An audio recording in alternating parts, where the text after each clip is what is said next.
discutindo sobre coisas interessantes. É uma iniciativa da coordenação do curso e da direção da Escola de Matemática. E nesse primeiro encontro, a gente vai ter o professor Alexandre, do Departamento de Métodos Quantitativos, da Escola de Matemática.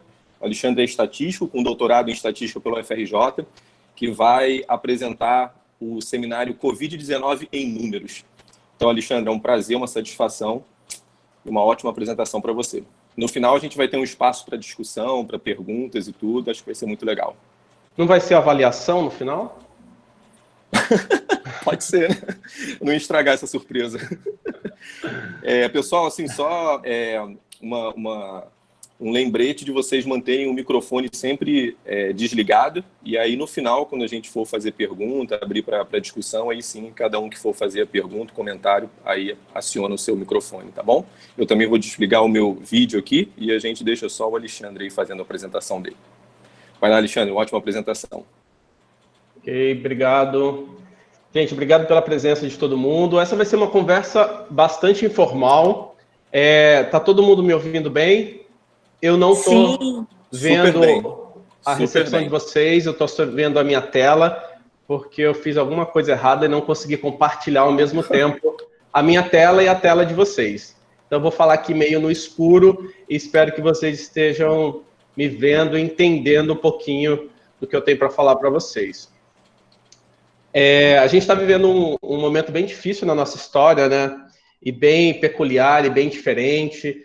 E a gente tem que fazer o máximo para manter a nossa saúde, tanto física quanto mental. No início da quarentena, eu cheguei a consultar os meus alunos sobre continuar ou não as aulas, e eu tive respostas bastante divergentes. Teve alunos que falaram que ia ser super positivo continuar, outros falaram que não tinha estrutura. E que bom que a universidade, né, decidiu dar um stop no calendário, e depois a gente vai pensar como volta e recupera esse tempo. Então, vamos lá. A ideia desse seminário surgiu também, o tema, por conta de um canal no YouTube que eu criei chamado Covid-19 em números. A ideia desse canal é apresentar uma série de resultados que têm tangenciamento com estatística, com epidemiologia, e tentar explicar um pouco melhor, deixar um pouco mais fácil esse conteúdo. Então, tudo que tiver errado lá, qualquer conceito, gráfico ruim, é tudo responsabilidade minha. Tudo que tiver de bom lá, com certeza teve a contribuição de algum colega. Eu também criei um grupo no Facebook que chama Letramento Covid. E nesse grupo no Facebook, a ideia é divulgar outras iniciativas parecidas com essa do canal Covid em Números. Então, vocês podem ir lá no YouTube, curtir o vídeo, dar o joinha, se inscreva no canal, tá ok? Os vídeos, de uma forma geral, eles sempre têm como um pano de fundo o Covid, mas, de fato, a gente está falando sobre letramento estatístico. E eu gosto muito dessa imagem da Mafalda, e ela diz o seguinte: viver sem ler é perigoso, te obriga a crer no que te dizem. E o que eu faço um gancho com essa charge é que a estatística é uma forma de se comunicar. A gente se comunica por meio de gráfico, por meio de tabela, por meio de medidas descritivas, e a gente precisa aprender a usar essa linguagem, a entender essa linguagem, porque senão a gente vai continuar sendo enganado, né? Então, nesse vídeo, eu separei alguns temas, e eu vou tentar responder com um pouco mais de detalhamento por que a gente deve estar ainda em distanciamento social, se eu posso confiar 100% num teste rápido ou em qualquer teste, qual a diferença entre essas taxas que estão muito presentes hoje quando a gente fala de pandemia, e se a cloroquina é um remédio que cura a Covid, e se é, porque é, se não, porque não. Então, eu vou tentar responder mais ou menos essas perguntas, tá? a questão do distanciamento social. Então, esse aqui é um desenho que eu tirei do site do Léo Bastos. Ele tem divulgado muito resultado estatístico com relação à pandemia. E esse desenho é interessante, porque no vídeo eu comento sobre uma leitura correta do gráfico. Então, a gente percebe que tem um eixo que é o número de casos, tem outro eixo que é o tempo, tem uma linha tracejada que mostra a capacidade do sistema de saúde, tem uma curva mais avermelhada e tem uma curva mais azulada. Essa avermelhada, a gente percebe que ela está distribuída num curto período de tempo, ela está com o tempo bem pertinho um do outro. E ela está mostrando o número de casos. E a gente percebe que, na situação em vermelho, o número de casos passou bastante a capacidade do sistema de saúde, que é representado por essa linha tracejada. Já a representação em azul, ela está bem dispersa ao longo do tempo, e ela não ultrapassa a capacidade do sistema de saúde. Eu vou falar um pouquinho mais dessa curva, mas eu vou mostrar aqui um videozinho bem rapidinho, que é bem interessante, e ilustra muito bem isso. Olha só.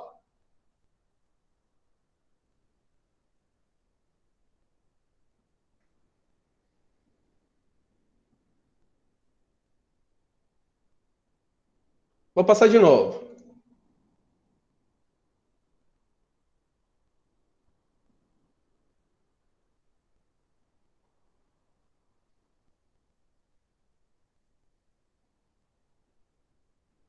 Então, essa é a ideia.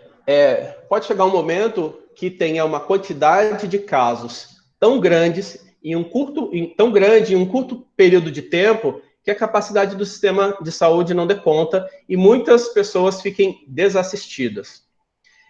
Quando a gente fala na epidemia e nessa questão do distanciamento social, a gente tem que lembrar que a gente vive num mundo muito desigual, a gente vive num país desigual, a gente vive numa cidade desigual. Não é todo mundo que consegue ficar em casa, em quarentena, o tempo inteiro. Tem gente que precisa trabalhar e as realidades são diferentes em cada um dos bairros, em cada localidade. Isso tem que ser levado em consideração. Aqui onde eu moro, eu estou vendo que as pessoas estão respeitando mais as medidas de distanciamento social, pelo menos os moradores. Eu vejo no mercado, por exemplo, as pessoas usando máscara, luva, mas eu sei que isso não é a realidade de todo lugar na cidade do Rio de Janeiro, né? Então, o que a gente pode entender por isso?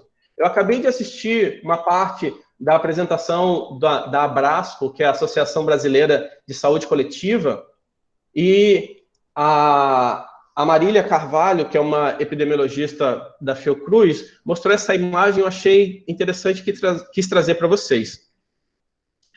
O que ela está mostrando? Ela está mostrando duas curvas com dois cenários diferentes. O cenário de cima, que é esse em vermelho, a gente está vendo que a epidemia, o número de casos, está crescendo numa faixa muito pequena do tempo. Enquanto que a curva em azul está mais dispersa ao longo do tempo. E reparem que aquelas curvinhas ali embaixo, dentro da curva vermelha e da azul, são as regiões distintas da cidade, por exemplo. Então, o que ela quer mostrar? Ela está querendo dizer que, com as medidas de distanciamento social, a gente espera que aconteça o cenário descrito na curva em azul, porque cada região vai ter um comportamento diferente diante da epidemia de Covid.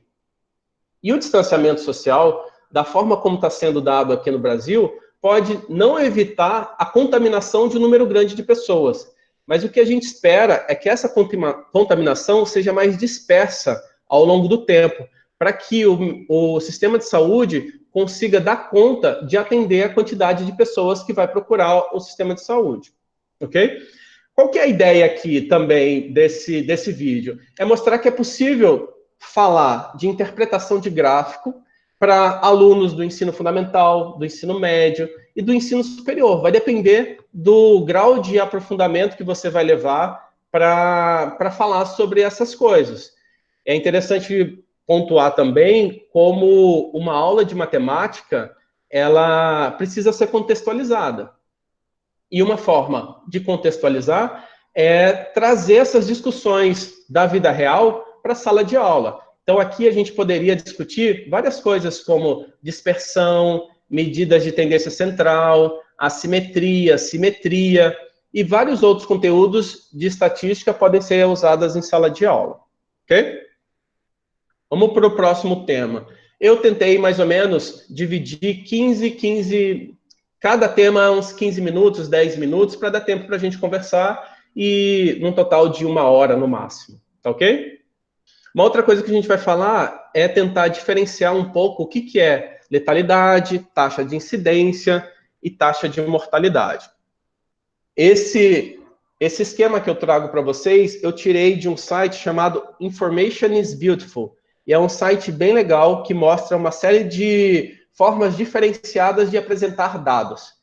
E eu tirei também essa ideia de uma apresentação da professora Luciane, que é do meu departamento também. O que mostra isso? Está mostrando a infecção e uma taxa de letalidade em vários países. Aqui do lado direito, a gente tem os casos confirmados. Eu tenho Estados Unidos, Espanha, Itália, tem um número grande de países aqui. A gente encontra o Brasil com 22.192 casos, os Estados Unidos com 55.555.313 casos. Isso foi atualizado ontem, eu peguei os dados de ontem. Provavelmente os dados de hoje já são diferentes. E uma coisa que a gente tem que perceber ao analisar essa quantidade de dados é que cada país está em um momento diferente da epidemia. Isso tem que ser levado em consideração. Nem todos os países notificam os casos, as mortes da mesma forma. Então, isso tudo tem que ser levado em consideração na hora de analisar os dados. Então, aqui eu tenho os casos confirmados, as mortes. E reparem que, em casos confirmados, os Estados Unidos está em primeiro. Em mortes, os Estados Unidos também está em primeiro. Ele tem 22.020 mortes. O Brasil tem 1.223 mortes. E isso são valores absolutos. Quando a gente começa a estudar os valores relativos, o primeiro exemplo que a gente tem é a taxa, é a letalidade. O que é a letalidade? É o número de mortes sobre o total de doentes. E aí eles colocaram em uma escala de 100, né? Eles fizeram uma porcentagem. Se eu tenho muitas mortes e eu tenho poucos doentes, esse número vai ser alto. Agora, se eu tenho poucas mortes e um número grande de doentes, esse número vai ser baixo. Ou seja, a letalidade ela é pequena. Embora tenha muita gente contaminada, e poucas pessoas vão morrer se a letalidade é baixa. Ou poucas pessoas estão morrendo, né? Na coluna em azul, eu tenho a taxa de incidência, que é o número de casos sobre a população exposta. Aqui, como eu coloquei na população em geral, é porque a gente está falando do Covid, e o Covid, ele ataca qualquer pessoa, independente de gênero, raça, cor, idade. Mas essa taxa de incidência, ela poderia ser com relação ao câncer do colo do útero. Aí a população exposta excluiria os homens porque não tem o útero, ok? Então, a taxa de incidência é o número de casos sobre a população. Nesse caso, eu estou mostrando aqui os casos por milhão de pessoas. Então, por isso que está multiplicado por 10 elevado a sexta. E a última coluna, a gente tem a taxa de mortalidade, que é o número de mortes sobre o total da população. E aqui também eu estou mostrando por milhão de pessoas, por isso está multiplicado por 100 elevado a sexta. Então, reparem que em cada uma dessas taxas, o denominador e o numerador são diferentes. E eles vão te dar em resultados e interpretações distintas. E o que a gente tem que diferenciar bem é que a gente não pode olhar só o valor absoluto, a gente não pode olhar só uma taxa. Em geral, a gente olha vários desses valores para caracterizar e comparar os países, por exemplo. A gente repara que o número de casos, os Estados Unidos está em primeiro, em número de mortes, os Estados Unidos está em primeiro. Quando a gente mostra a letalidade, ele deixa de ser o primeiro e os países da Europa passam a liderar com relação à letalidade. A gente pode levantar várias hipóteses com relação a isso. Será que nos países europeus as pessoas são mais idosas, os que tiveram a Covid, por isso matou mais? Quem morreu mais são as mulheres, os homens? Foi em uma determinada região? Aqui a gente já tem o dado agrupado e aí a gente vai tentar estudar esses resultados. É isso que os epidemiologistas estão se debruçando agora para entender essa epidemia de Covid. Ok? Bom, no Brasil, se a gente olhar a taxa de mortalidade, ela é 6 por 1 milhão de pessoas. Como é que eu interpreto isso? Eu interpreto assim, eu vou pegar a população do Brasil, vou selecionar aleatoriamente 1 milhão de pessoas, e eu espero encontrar, nesse 1 milhão selecionado, 6 pessoas que morreram por Covid-19. Ok? Ele ainda está com uma taxa de mortalidade baixa. Bom, voltando aqui com relação ao número de casos, tem que pontuar novamente que o Brasil não está dosando todo mundo, né? Tem uma restrição com a quantidade de confirmações de casos de Covid, e isso está mudando o tempo inteiro, tanto no Brasil quanto em qualquer outro país. Um outro detalhe que eu queria levantar nesses dados é que a gente não sabe muita coisa sobre os países da África, né, do continente africano. Eles acabam não aparecendo aqui e a gente está sem saber exatamente o que está acontecendo por lá. Porque os dados não são confiáveis, porque não são definidos, não são anotados, não são notificados corretamente. Certo? Vou passar para o próximo ponto, que é se eu posso ou não confiar no teste rápido para a Covid-19.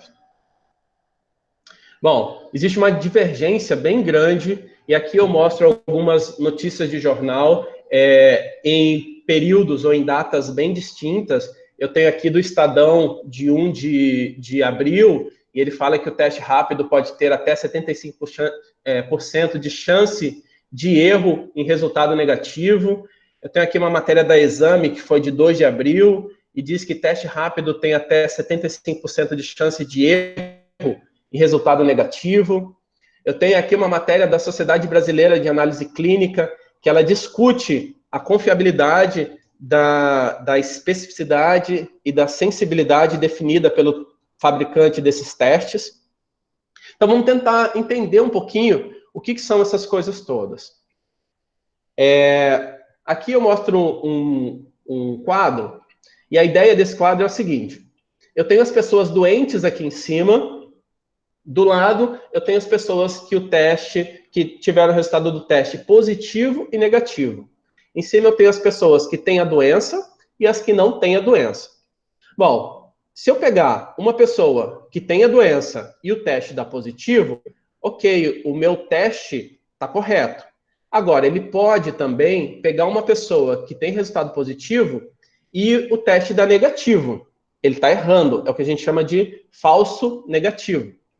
Por outro lado, se eu pegar uma pessoa que eu sei que não tem a doença, ela pode ter como resultado do teste positivo. É o que a gente chama de falso positivo. E aí o teste errou. E uma pessoa saudável deve ter um teste negativo. Aí ele acertou. Ok? Tem que ficar claro também que nenhum teste pode garantir 100% dos seus resultados. Porque esses erros são inerentes ao teste. O teste pode acontecer alguma coisa que o resultado não seja correto. Então, a gente consegue definir, a partir dessas ideias, a sensibilidade e a especificidade. O que seria a sensibilidade? É a probabilidade entre os doentes do teste dar positivo. E o que é a especificidade? É a probabilidade entre os saudáveis o teste dar negativo. Vamos tentar entender um pouquinho mais sobre isso. Em algumas matérias ali que eu apontei para vocês, eles questionavam a sensibilidade do teste. E eles diziam que a sensibilidade era em torno de 30%. Vamos entender um pouquinho nesse esquema que eu trouxe. Eu vou pegar uma população, separar em dois grupos. O grupo em verde são as pessoas que eu sei e eu tenho certeza que são saudáveis. O grupo em vermelho são as pessoas que eu tenho certeza que são as doentes.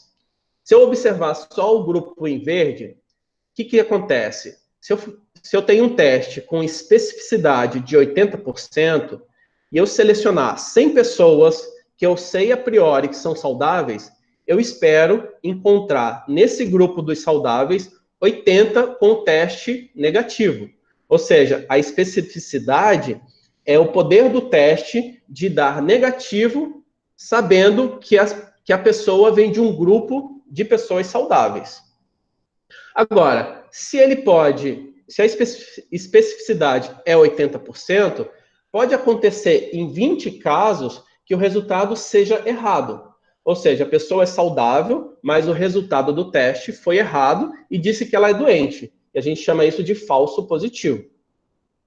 Por outro lado, a sensibilidade, eu vou olhar só no grupo de pessoas doentes. E uma sensibilidade de 30%, como é que eu interpreto isso? Uma sensibilidade de 30% é o poder do teste de encontrar verdadeiros positivos num grupo de pessoas que eu sei que tem a doença. Se ele é 30, num total de 100 pessoas que eu sei que tem a doença, eu espero encontrar 30 como sendo positivo e no total de 100, 70 delas vai dar o resultado errado. Ou seja, ela tem a doença e o teste vai dar negativo dizendo que ela não tem a doença. É o que a gente chama de falso negativo. Ficou meio confuso, né? Vou tentar explicar melhor com esse outro exemplo. Então, o que diz o fabricante do teste rápido de Covid-19? Ele diz que a especificidade é de 99 e ele diz que a sensibilidade é de 86. Isso são características do teste. Como é que eles definem isso? O fabricante faz experimentos e, ao lançar o teste, ele diz, esse teste tem especificidade de 99 e ele tem sensibilidade de 86. Isso vem pronto junto com o teste. Vamos entender um pouco isso. O que é a especificidade? Eu vou olhar só entre o grupo das pessoas saudáveis e vou encontrar em quais dessas pessoas saudáveis o teste foi correto. Ou seja, ele é saudável e o teste deu negativo.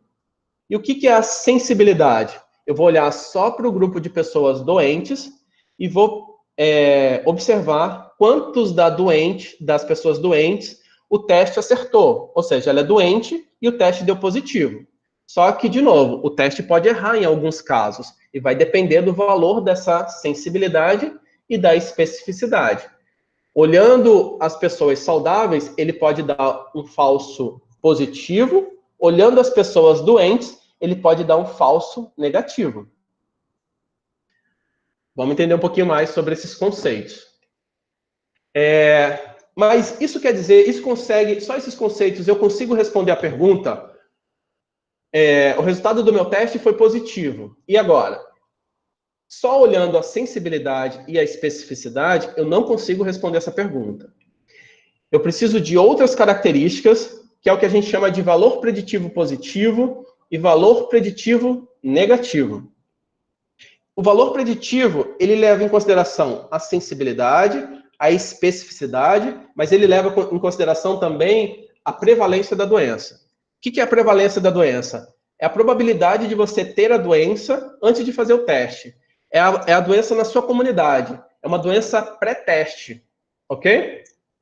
Então, vamos entender um pouquinho mais isso, sem falar das probabilidades condicionais e do teorema de Bayes que a gente está vendo aqui.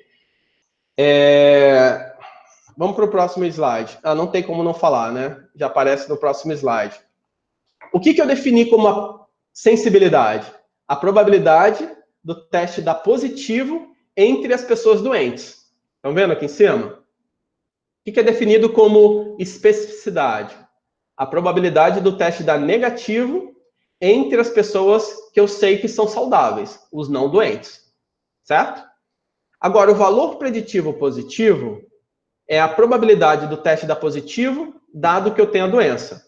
E aí, para que serve isso? Ele serve, por exemplo, para um médico, para um profissional de saúde, definir se uma pessoa que chegou com o resultado positivo do teste, ele tem uma probabilidade alta de ter a doença ou uma probabilidade baixa de ter a doença.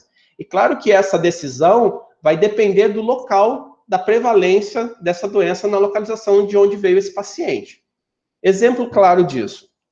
Vamos pensar que eu tenho um paciente com teste positivo de tuberculose na comunidade da Rocinha, onde eu sei que a prevalência da doença é alta. Se eu sei que a prevalência da doença lá é alta e chega um paciente com teste positivo, a probabilidade do teste ser verdadeiro, ou seja, essa pessoa ter a doença, ela é alta. Por outro lado, se eu observar o teste negativo de uma pessoa numa região que eu sei que a prevalência da doença é muito baixa, esse resultado, esse teste negativo, é provável que ele seja verdadeiro. Então, a pessoa provavelmente não tem a doença, dado que o teste dele foi negativo, já que ele veio de um local onde a prevalência dessa doença é muito baixa. Agora, voltando um pouco mais para o pessoal da matemática, a gente aqui está falando muito em probabilidade condicional, a gente está falando em teorema de Bayes, e são conceitos que já estão na base comum, na BNCC, e no ensino fundamental, no ensino médio. Inclusive, o livro aberto tem um exercício na parte de probabilidade, que ele faz uma adaptação de um exercício do Enem, de um item do Enem, que fala de especificidade e sensibilidade de um teste. Então, esses são conceitos que, embora aparentemente pareçam complexos, ele pode ser levado para a sala de aula para um aluno do ensino médio, por exemplo, e ele pode ser contextualizado como é o que a gente está vendo aqui no exemplo dos testes rápidos para a Covid-19. Então, aqui eu estou mostrando também, aqui embaixo, a relação entre essas medidas, né? A especificidade, a sensibilidade, o valor preditivo positivo, valor preditivo negativo. Então, o que eu estou mostrando aqui é que quando um teste tem a especificidade alta, ele também vai ter um valor preditivo positivo alto. Por que isso vai acontecer? Se a gente olhar aqui a fórmula, ó, esse E é a especificidade. Eu estou com 1 menos a especificidade, que é o falso positivo. Se ele tem a especificidade alta, ele vai ter um falso positivo baixo. E aí, nesse denominador, eu vou ter um valor pequeno. Então, eu vou acabar tendo nesse resultado aqui, do valor preditivo positivo, um valor mais baixo, quando a especificidade do teste é alta. Agora, se eu tenho uma sensibilidade alta, eu vou ter um valor preditivo negativo alto também. Não. Se eu tenho um valor preditivo positivo, se eu tenho uma sensibilidade alta, eu vou ter um valor preditivo negativo baixo. Porque esse valor está aqui. Peraí, eu me enrolei aqui. Voltando. Quando eu tenho a especificidade alta, o valor preditivo positivo também é alto, porque aqui, ó, no denominador, eu estou usando o falso positivo. A mesma forma, quando eu tenho uma sensibilidade alta, o valor preditivo negativo também vai ser alto, porque aqui na minha fórmula eu estou usando o falso negativo. E aí esse valor aqui vai acabar sendo mais alto. Ok? Ficou meio confuso? Bom, eu não estou vendo vocês, estou falando aqui no escuro, então eu vou voltar. A sensibilidade e a especificidade são características do teste. O valor preditivo positivo e o valor preditivo negativo vai ajudar quem vai avaliar o resultado de um teste e vai dar uma probabilidade, dado aquele teste ser positivo ou negativo, se a pessoa de fato tem a doença ou não tem a doença. E essas medidas, elas têm relação entre elas. Quando eu tenho uma especificidade alta, o valor preditivo positivo também é alto. Quando eu tenho uma sensibilidade alta, o valor preditivo negativo também é alto. Quando eu comparo esses valores com relação à prevalência, quando eu tenho uma prevalência da doença alta, o valor preditivo positivo também é alto. E aí é fácil a gente pensar nisso, porque vamos voltar no caso da rocinha para a tuberculose. Se eu tenho uma prevalência alta de tuberculose na rocinha, é muito provável que o morador da rocinha tenha a doença, dado que o teste dele foi positivo. Por outro lado, quando a prevalência da doença é alta, o valor preditivo negativo é baixo. Porque se eu tenho uma prevalência da doença alta, eu estou usando aqui na minha fórmula 1 menos essa prevalência, que vai ser um valor baixo. Então, ele vai ter como resultado aqui do valor preditivo negativo um valor mais baixo. Vamos tentar entender um pouquinho isso daqui, ó.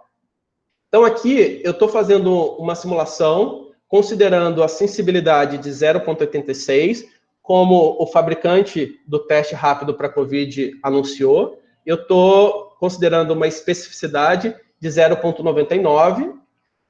Estou nesse gráfico aqui, variando os valores de P, e estou observando o que acontece com o valor preditivo positivo.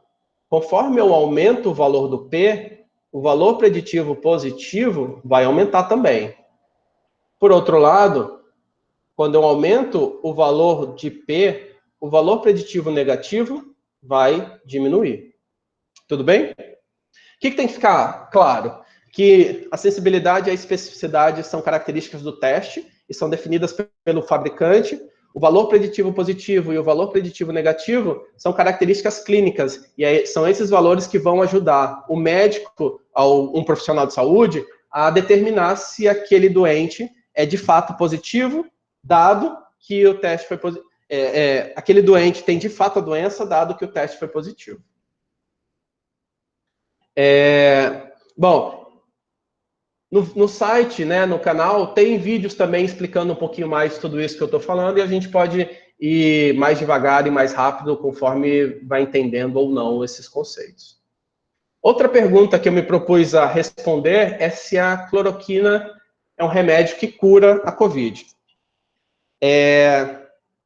Bom, eu separei aqui algumas matérias e a gente percebe que não existe um consenso, né? Cada pessoa fala uma coisa diferente e esse momento da pandemia está tendo como resultado positivo uma valorização da ciência. A gente vinha num momento muito obscuro da nossa história, principalmente aqui no Brasil, com uma rejeição à ciência, uma rejeição às instituições públicas, ao SUS, à universidade pública.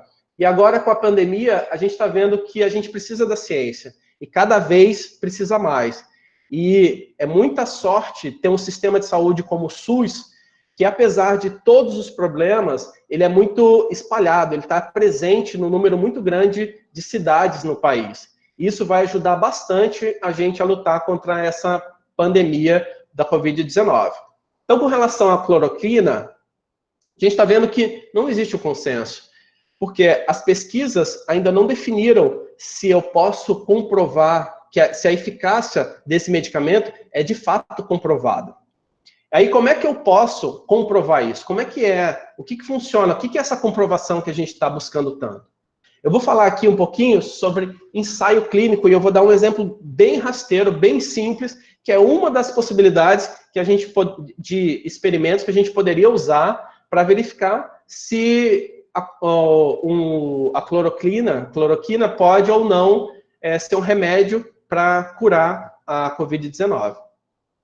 Como é que eu poderia fazer isso? Uma das possibilidades seria, no total da população, eu selecionar uma amostra. O que é uma amostra? É uma parte dessa população e que represente bem essa população. Eu não posso pegar uma amostra que seja só um grupinho pequenininho de 4, de 5 pessoas, ou de só pessoas com doenças muito graves, ou só os doentes, ou só os jovens. Eu tenho que pegar uma amostra que represente muito bem essa minha população.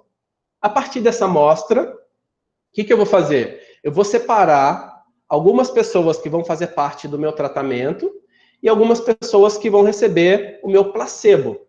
Só que as pessoas que vão para cada um para esses braços aqui, elas não podem ser escolhidas. Eu não posso pegar as pessoas mais graves e colocar aqui para receber o placebo e as pessoas menos graves para receber o tratamento, porque provavelmente eu vou estar superestimando a capacidade de cura desse meu tratamento. Então, o que eu tenho que fazer? Selecionar aleatoriamente quem vai receber o tratamento, quem vai receber o placebo. A partir daí, eu vou observar se as pessoas que receberam placebo foram curadas e não foram curadas, as pessoas que receberam o tratamento foram curadas ou não foram curadas, e eu vou comparar esses números. O que a gente chama de inferência? Inferência é quando eu pego o resultado da minha amostra e eu faço uma extensão. Eu pego esse resultado aqui e eu consigo estender para a minha população toda. Só que para eu conseguir fazer isso, essa minha amostra precisa ser muito bem representativa, o meu experimento precisa ser muito bem controlado, os meus resultados precisam ser muito bem observados, muito bem definido o que eu vou analisar, e a partir daí eu consigo definir, por exemplo, se o tratamento é mais indicado para as pessoas idosas, se é mais indicado para as pessoas em uma Covid-19, por exemplo, mais grave ou menos grave. É assim que a gente precisa fazer para comprovar se esses remédios são de fato, se vão de fato resolver o problema da Covid-19. Se ele tem acurácia ou não para resolver o problema de saúde da população que está hoje com Covid. O que a gente tem visto é muita gente dando opiniões, né? Porque a comprovação ainda não existe. E essa comprovação precisa cumprir várias fases. Precisa a fase de laboratório, a fase em animais, a fase em pessoas. E essas fases ainda não foram cumpridas. Então, a gente não pode comprovar cientificamente o efeito de nenhum tratamento para Covid. Tudo que a gente tem ouvido falar é puro achismo. Um acha uma coisa, outro acha outra coisa. A gente vê muito estudos empíricos. Então, foi feito um estudo com 5 pessoas. Mas quem são essas 5 pessoas? Qual é o estado de saúde dela? Então, tudo isso tem que ser levado em consideração. E aqui eu fiz um panorama geral de como é que a gente poderia fazer para comprovar a eficácia de um tratamento de uma forma geral.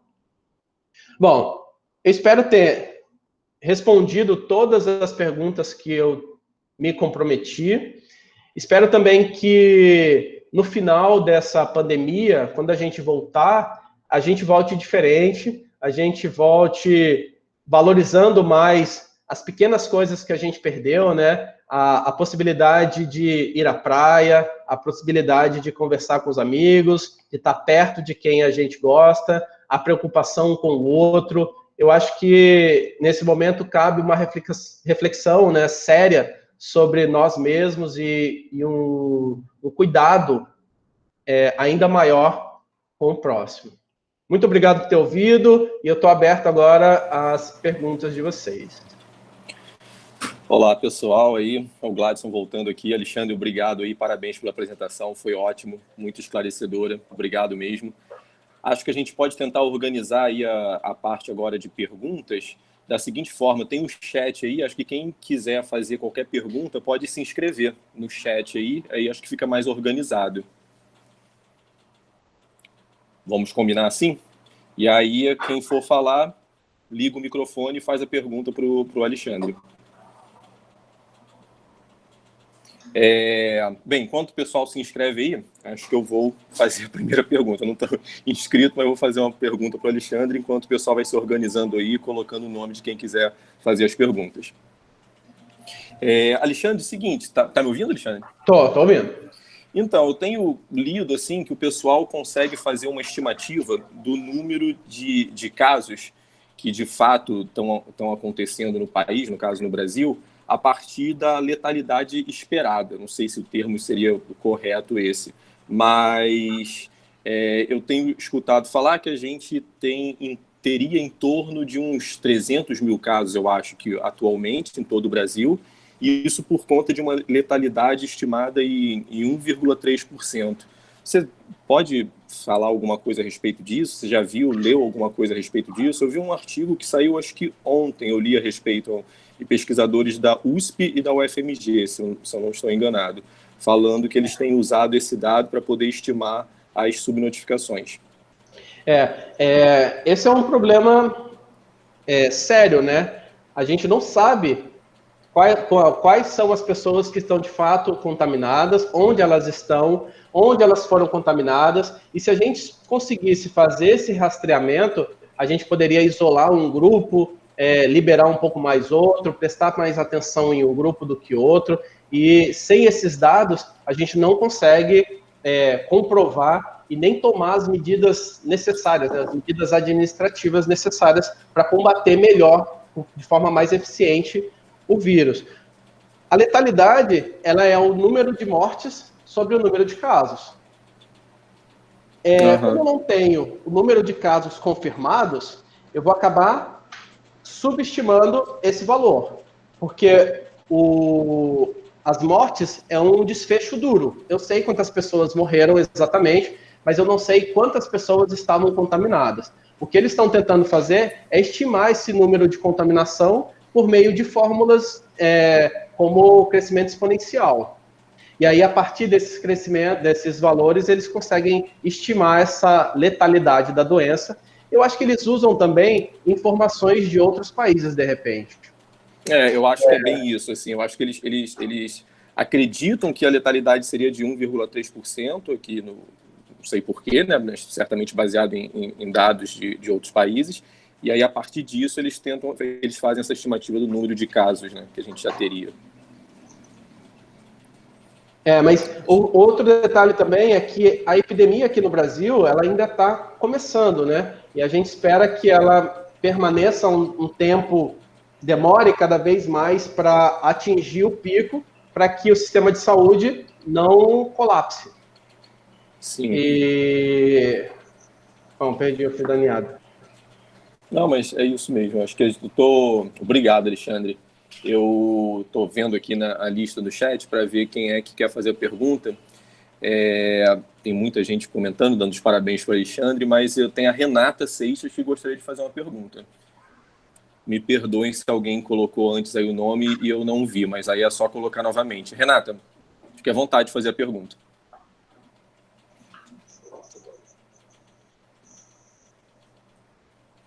Renata, tem que só ligar o microfone. Não sei se a Renata ainda está aqui conosco. Olá, desculpa. Pequeno detalhe técnico. Oi, professor. Oi, Renata, tudo bom? Tudo bem? Estamos aqui. Então, você me intrigou, professor. Parabéns pela sua aula, né? Como eu sou sua aluna e estou fazendo um ensaio clínico, eu achei muito interessante a abordagem e fiquei refletindo como que a gente poderia fazer esse ensaio clínico com as medicações ou os tratamentos do COVID. E eu queria fazer minha pergunta em cima disso. A gente tem um problema com relação aos ensaios clínicos no tratamento do COVID, porque é uma dificuldade da gente planejar um placebo que incorreria num paciente ficar sem tratamento para ele poder ser testado, né? Mas eu sei que tem alguns recursos matemáticos e que a gente prevê outras comparações que a gente pode tentar driblar isso. Você já leu alguma coisa a respeito desses ensaios clínicos? Muito bom, Renata. A Renata é minha aluna de mestrado, eu sou professor no PPGEST, e aí ela faz uma pergunta dessa, né? Eu acho que ela merece um ponto negativo, né? Mas olha só, a sua pergunta me lembrou um ponto bem interessante, que são as questões éticas, né? De um ensaio clínico. E a gente não pode, num momento como esse, deixar uma pessoa que a gente sabe que tem probabilidade de cura usando um determinado tratamento, passar a usar experimentalmente um outro tratamento, né? O que eu tenho visto dos ensaios clínicos é que está sendo feito vários ensaios com vários medicamentos diferentes. E eu não sei se eles estão usando algum placebo. Eles só estão tentando identificar a eficácia do determinado medicamento. E ele está comparando vários medicamentos de uma forma geral. Eu não sei se eu respondi muito bem a sua pergunta, Renata, mas o que eu sei é que eles estão fazendo ensaios clínicos em vários medicamentos, inclusive a Fiocruz é quem está liderando aqui no Brasil esses ensaios clínicos lá no hospital em Manguinhos.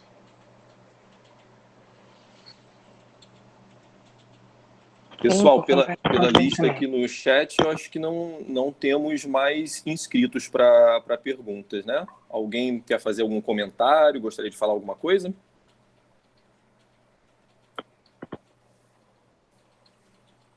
Ninguém?